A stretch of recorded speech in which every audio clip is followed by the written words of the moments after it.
Hola, hola, muy bienvenidos una vez más a Perla de Fe. Este espacio, este punto de encuentro que tenemos para reflexionar, meditar, pero sobre todo para que nuestro espíritu sea fortalecido. Y hoy, como verán, no estoy sola. Estoy muy bien acompañada por la psicóloga Andrea Casali. Ella es especialista en trastornos de ansiedad y estrés y también arteterapeuta. Así que, André, te damos la bienvenida a este espacio y gracias por estar con nosotros. Gracias, Gise, por la invitación. Siempre es un placer compartir tiempo con vos. Qué lindo. André ya la hemos tenido en otra oportunidad hablando de las huellas emocionales, pero hoy vamos a tocar un tema que creo yo se ha intensificado mucho en este tiempo de pandemia, de confinamiento, y es la ansiedad.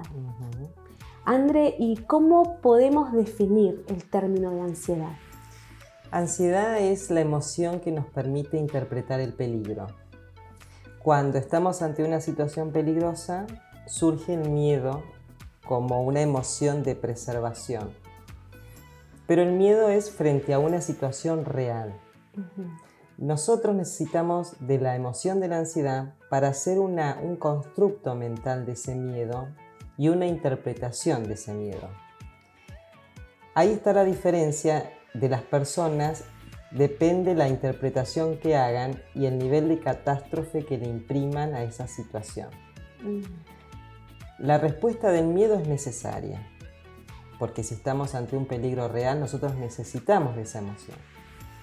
La ansiedad es la interpretación, pero ahí está el inconveniente que hace que algunas personas desarrollen un trastorno porque tengan una sobreinterpretación negativa de la situación y otros no. Digamos que la emoción de la ansiedad sea ajustada a la preocupación que amerita ese momento.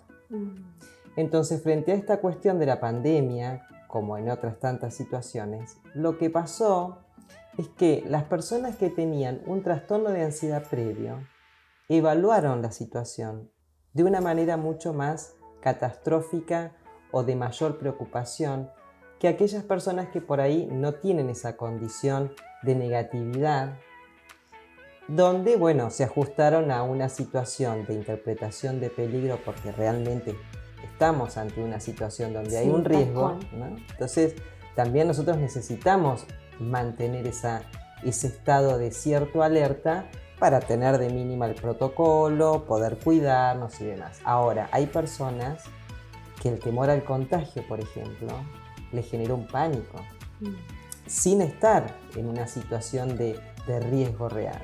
Solamente porque mentalmente... Solamente pensar. Todo el tiempo pensar en eso y además la información, ¿no? En televisión y demás, donde hay un bombardeo y donde hay personas que tienen esta característica de, a los fines de poder entender mejor la situación y de controlarla, consumir y consumir y consumir un canal y consumir otro y consumir otro. Entonces, la sobreinformación.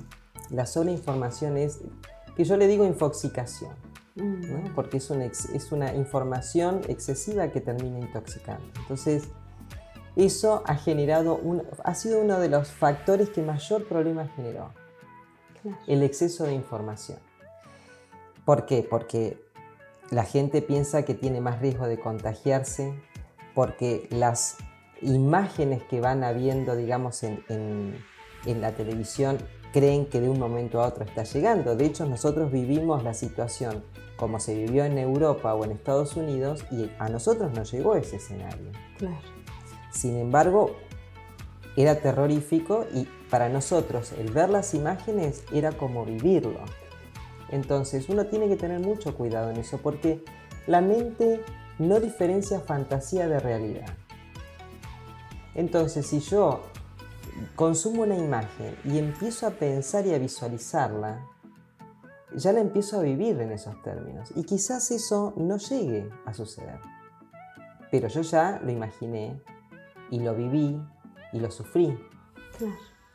Entonces, es importante consumir información ajustada, verídica o veraz, porque también hay mucho sesgo o tinte que quita objetividad, a veces político o de distintos tipos de intereses. Claro. Entonces uno tiene que tener cierto cuidado en eso.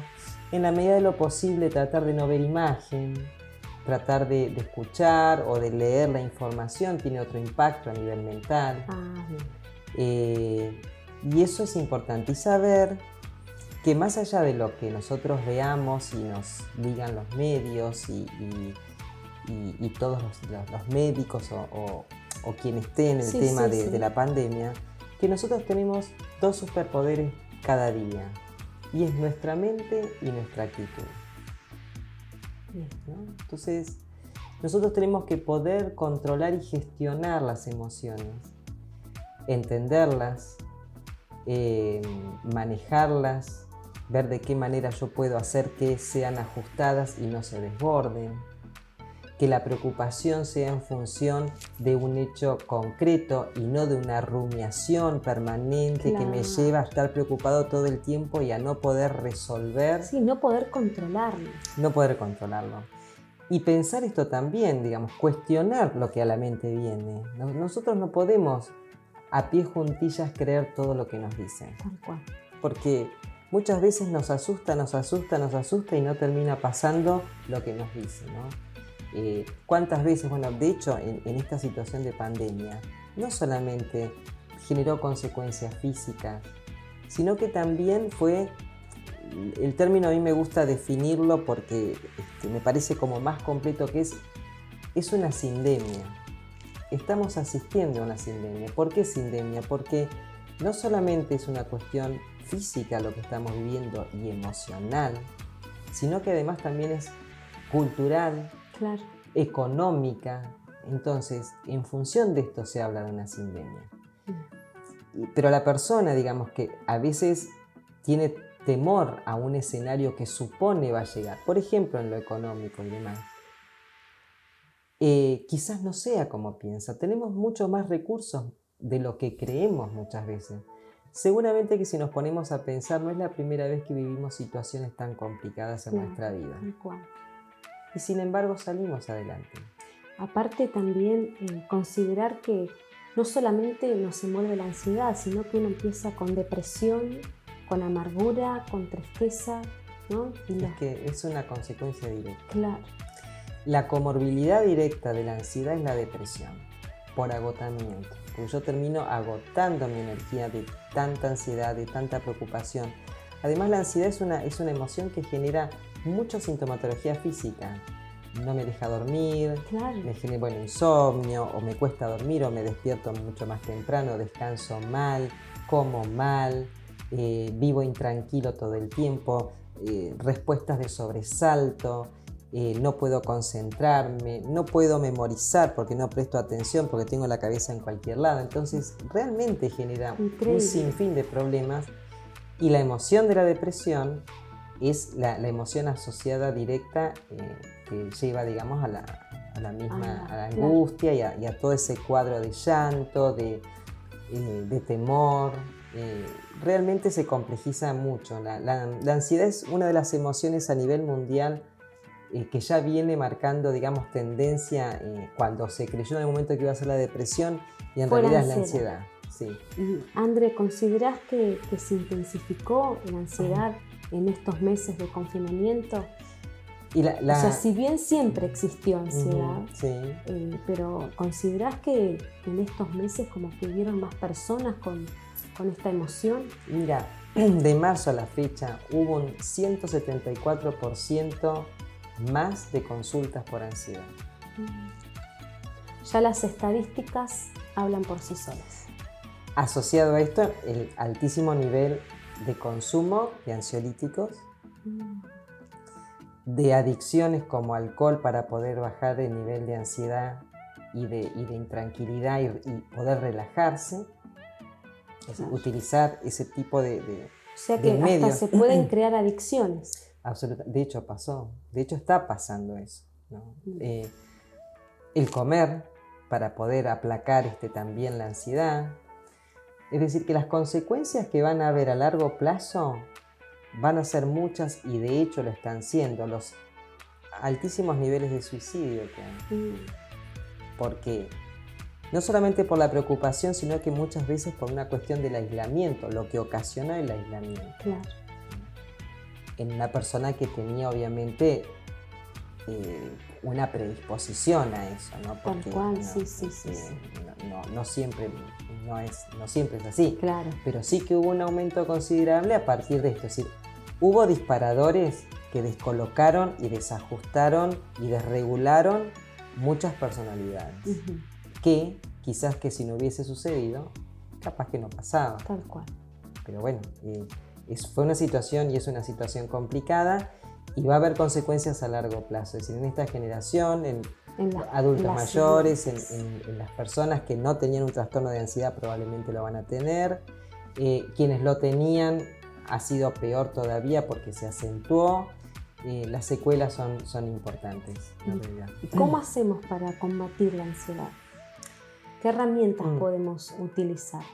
En principio, reconocerla. Hay dos características que son fundamentales en una persona cuando desarrolla un trastorno de ansiedad, y es creer que no tiene recursos para poder enfrentar un peligro y interpretar una situación como peligrosa cuando no lo es. Entonces, cuando uno está relajado tiene más chance de hacer una lectura de la situación más ajustada a la realidad. Entonces, cuando surge la emoción de la ansiedad, tenemos 3 vías de expresión: física, cognitiva y comportamental. Entonces, cuando yo tengo un impacto ansiógeno, me voy a intranquilizar, voy a tener sudoración en las manos, taquicardia, sensación de falta de aire. ¿Qué hago frente a eso? Utilizo técnicas de relajación, de respiración diafragmática, de mindfulness, que es atención plena o conciencia plena, ¿no? Sí, tomar meditaciones guiadas de la situación que estoy viviendo. Exacto. Entonces, eso es importante porque el cuerpo se relaja, y al relajarse el cuerpo, la orden que manda la cabeza es: está todo bien. Tranquilo. ¿No? Entonces, hay una comunicación permanente entre el cuerpo y la mente, que muchas veces cuando uno está sobrepasado mentalmente de tanta preocupación, lo ideal es empezar por el cuerpo. Si yo relajo el cuerpo, que es lo que más puedo controlar en ese momento, entonces ya es un gran paso. Después, cuestionar la mente a ver si lo que me está diciendo es, como decía, ajustado o en realidad me está sobrepreocupando. Claro. Si otra persona en mi lugar se pondría de la misma manera. A veces compararnos también nos ayuda. Y comportamentalmente tratar de no huir de las situaciones, ¿no? Porque la ansiedad provoca eso, ¿no? Estoy en un lugar, me quiero ir de ahí, quiero ir a otro, estoy ahí, quiero ir a otro. Es decir, esta cosa de empezar a saltar. Yo tengo que poder manejar y gestionar mis emociones y no ser funcional a ellas. Claro. Cuando ellas me dicen o me manejan o intentan hacerlo, yo tengo que ser quien controle a esas situaciones o controle esa emoción, porque donde yo dejo que me capture, me va a resultar mucho más difícil después ponerle un freno. Tal cual. ¿No? Entonces, siempre las emociones uno las siente en el cuerpo y en la mente. Y uno tiene que aprender a detectarlas, porque eso también es base de la inteligencia emocional. Tal cual. ¿No? Es decir, el autoconocimiento, el poder gestionar correctamente las emociones. Entonces, eso es importante tener en cuenta. Bien. Queremos compartirte unas palabras que se encuentran en la Biblia. Y dice: echad toda vuestra ansiedad sobre Él, porque Él tiene cuidado de vosotros. André, ¿considerás que es más fácil sobrellevar la ansiedad con la ayuda y guiados de la mano de Dios? Está comprobado ya científicamente que lo espiritual y la esperanza y esta actitud de fe genera inmunológicamente un efecto directo, positivo, ¿no? Porque una persona que tiene una creencia de que algo mejor va a pasar y de que esa situación va a pasar, tiene relación directa con la resiliencia. Entonces, es absolutamente necesario creer que esto va a pasar y que hay algo mejor por venir, porque eso va a impactar en la mente positivamente, en la vida de una persona, en su relación integral con cuerpo, mente y espíritu, y además le va a dar la capacidad de traspasar, digamos, de poder ser resiliente frente a esa situación y poder tener una enseñanza y un aprendizaje. Pero es así, es fundamental. La verdad, creer en Él es lo principal. Creer en Él, es decir, en Dios, es lo principal. Qué lindas palabras para concluir este tiempo de reflexión, porque realmente consideramos que de la mano de Dios podemos salir de estas emociones, de la ansiedad, la desesperación, la depresión, confiando en Dios, poniendo nuestra confianza en Él. Así que, André, gracias. Gracias por compartir este espacio con nosotros. Gracias Gise por la invitación y bueno, nos estaremos viendo en otra oportunidad. Por supuesto que sí. Y gracias a vos por acompañarnos en este tiempo. Recordá que en la próxima semana nos volvemos a encontrar, pero antes déjame tu like, tu pulgar arriba y no te olvides de compartir este material, porque quizá alguien más lo esté necesitando. Te abrazo y hasta la próxima semana. ¡Chao!